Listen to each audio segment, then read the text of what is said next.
Ashamaa harka fuudhee kabajamtoota hordoftoota maatii YouTube channel kiyyaa naga keessanii fayyaa keessanii jirtu jabaattu fayyaa nagaa kooti jira galata waaqayyo baga jiraattan isiniin jedha channel kun hawwii YouTube lakkoofsa 12 ani immoo hawwiidha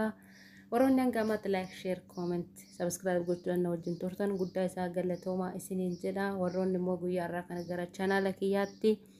dhuftan yookiin dammoo video kana daawwattan subscribe gochuu hin dagatinaa akkasumas dammoo video kana like gochuudhaan jalqabaa isiniin jedha yoo isinitti hin tolles dhiisuu dandeettanii akkasumas video kana hanga dhumaa daawwachuu hin dagatinaa maaliif hanga dhumaa yoo daawwattan waa irraa barattu akkasumas dammoo videoon kun wanta ofii kiyyaa na fayyadee ofii kiyyaa fayyadamee namoonnis yeroo fayyadaman argee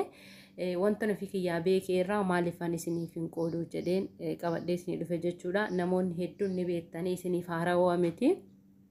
keessattuu ijoollonni mana madaamii keessa hojjettan jechuudha innis maal yoo jettanii chaay siidaadha jechuudha chaay siidaa kana dhugaa dubbachuuf ani yeroon jalqaba arguu firee goommanaatiis ta'e araboonni garuu sirriitti fayyadamu jechuudha mana keessatti chaay siidaan kun bifa tokko miti hadiisaa jira gurraachisaa jira yoona goldii wanti fakkaatu way jira halluun isaa gargar jechuudha garuu wanta baay'ee faayidaan isaa guddaa ta'e wanna baay'ee sirriitti nama fayyaduudha yeroo baay'ee araboota firreen hojjennu araboonni gisee baay'ee habbaa muraas jedhanii ni waamu aannan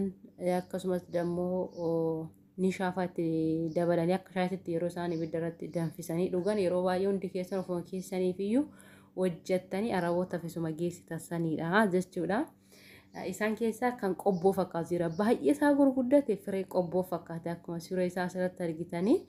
inni kun garuu xiqqoo ishii namatti ulfaata yeroo fayyadaman jechuudha tokkoffaan gitee liqimsannaa silleeksa yoo daaktan bareedaadha inni kun gurguddaa yoo ta'e daakuu isin barbaada garuu baay'inaan chaay siidaan kun fireen isaa gurguddaa miti xixiqqaa isaatu baay'ata faayidaan isaa garuu baay'ee guddaadha jechuudha yaatoo malee faayidaan isaa talbaa wajjiniin baay'ee tokko walitti dhufeenya kan qabudha akkuma talbaa sanatti namoonni akkuma talbaa akkuma fedhii keenyatti yookiin dammoo akkuma ofii keenyaa beeknutti fuula keenyaaf akkuma fayyadamnutti fuula firree moisturaayizii ittiin gochuudhaaf iskarbii ittiin fayyadamuudhaaf namoonni ni fayyadamu akkasumas rifeensa lallaafisuudhaaf illee baay'ee tokko faayidaa qaba beebii heerii ittiin baafattu yoo ta'e rifeensa qaccee ittiin moisturaayizii godhachuudhaaf tiriitimantiidhaaf illee baay'ee kan nama fayyaduudha garuu harka irra caalu namoonni kan fayyadaman jechuudha rakkoo hirriibaa namaaf furaa akkasumas dammoo dhiphina irratti bakka akkuma bunaati jechuudha fakkeenyaaf amma namni yeroo buna suusii bunaa qaban yoo mataa isaan dhukkube yoo buna dhugan namatti qallala miti akkasiidha dhiphina irratti baay'ee tokko yeroo baay'ee deddeebitanii yoo fayyadamtan isa kana fayyadamee argee jira rakkoo hirriibaa fi rakkoo dhiphinaa kana baay'ee tokko faayidaa guddaa qaba kabatii madaamii keessa guutee jira fayyadamaa isiniin jedha garuu araboonni kan fayyadamaniif faayidaa guddaan inni qabu sukkaara irratti jechuudha gisee baay'ee sukkaarri yeroo ol ka'e araboonni fayyadamu kanuma beektanidha akkasumas dammoo namoonni sukkaara hin qabdu garuu sadarkaa qoricha fudhachuu yookiin dammoo meedisinii sukkaaraa jalqabuu irra hin geenye namoonni jedhaman isa kana yoo kan fayyadaman ta'e guutummaan guututti irraa baay'ee tokko namaaf qannasa jechuudha sukkaaraa akkasumas dammoo jabina lafeetiif baay'ee tokko faayidaa guddaa qaba akkasumas dammoo dhiitaa'uudhaaf fakkeenyaaf mana arabaa keessa yeroo nuti boqonnaa hin qabnu ganama yookaan hanga galgalaatti kan keenya beekamaadha kanaaf akkasitti ol deemaa gad deemaa oolla lukti keenya dacha'aa diriira yoo fooqii ol baanu kan biraati yoo gadi buunu kan biraati akkasumas dammoo deebi'ee baannee deemna waan ta'eef gisee baay'ee misaa fooqitti nyaachuu danda'u uffata fuudhuu fooqii baanaa uffata geechuu fooqii baanaa yaa qaansiraadhuma hojiin keenya kanaaf faayidaa guddaa nuuf qaba sababa kanaatti irraan kan kee guyyaa guutuu dhaabbachaa waan oolluuf dhiigni keenya gara luka keenyatti waan gargar lukti keenyarree baay'ee nu dhiitaa jechuudha kanaaf faayidaa guddaa qaba kanaaf irree jechuudha nama dhukkubsate qofa osoo hin taane namni fayyaan siif fayyadama namni inumaaniyyuu irra caalayyuu kan fayyadaman yeroo itti fayyaa qabanidha garuu baay'inaan yeroo namni sukkaara qaban fayyadaman fayyoon hin arguwani waan manni yaalaa isaaniif ajajanatti fakkaata ture jechuudha akkasumas dammoo furdina qalnasuudhaaf yookiin dammoo borcii balleessuudhaaf irree baay'ee nama fayyada isa kanammoo akkamitti fayyadamna kan jedhuu fi namoonni borcii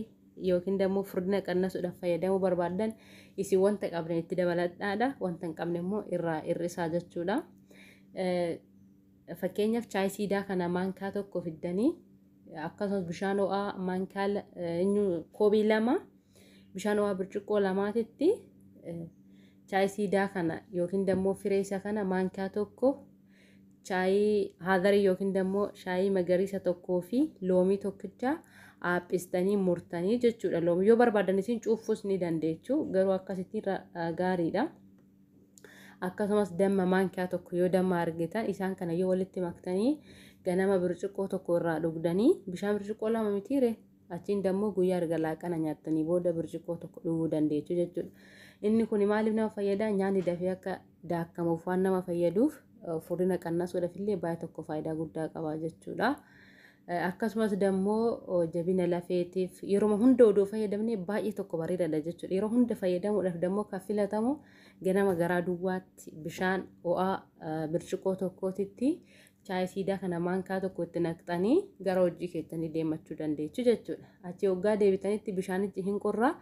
isa kana bishaan wajjin dhugduu jechuudha. Nama hin quuquu, nama isilliqsuu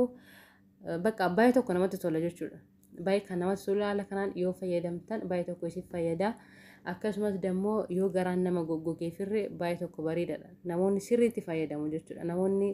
garaan keessan isin goggogu gizee baay'ee fakkeenyaaf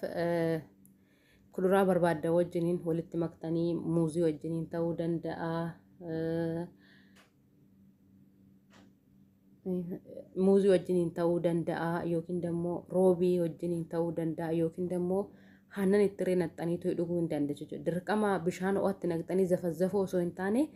akkanumatti goggogaa isaa kana fuutanii to'ii roobiitti naqxanii roobii wajjin waliin maktanii nyaachuu dandeessu. Yeroo salaaxaa nyaattan salaaxatti maktanii to'ii salaaxaa wajjin nyaachuu dandeessu. Kanaadha jechuudha. Kanaafuu faayidaan isaa baay'ee guddaadha. Isin akka isin salphatee fi akka argattanitti wanta argattan wajjin walitti dabaltanii yoo fayyadamtan faayidaa guddaa isiniif qaba. Baay'ee tokko wanta nama fayyaduudha. Irraa fayyadamaa isiniin jechuun jaaladha. Inni biraa dammoo afaan biyya keenyatti waan inni jedhamu hin beeku. Namoonni bitachuu barbaadan gabaa irraa jechuudha. Maqaan isaa organic chai seed jedha. Suurri isaa kan jala kan gara gadii isiniif kaa'e kun ispeelingii isaa akka irraa laallattanii fi akkasumas dammoo googilii irra galtanii sarchii gootanii to'ii dubbistanii fayyadamurra hin dagatinaa isiniin jedha. Maaliif yeroo tokko namoonni waanuma barsiisan yookiin dammoo wantuma namni nyaadhaa jedhe wantuma namni dibadhaa jedhe dibachuuf nyaachuu irrayyuu ofiidhaafis cheekii gochuun baay'ee bareedaadha waan ta'eef isinis sarchii godhaatoo laalaa isiniin jedha. Baay'ee tokko wanta faayidaa guddaa qabuudha. Irraa fayyadamaa isiniin jechuun jaaladha. Wanta ofii kiyyaafis fayyadamee akkasumas yeroo namoonni fayyadaman argee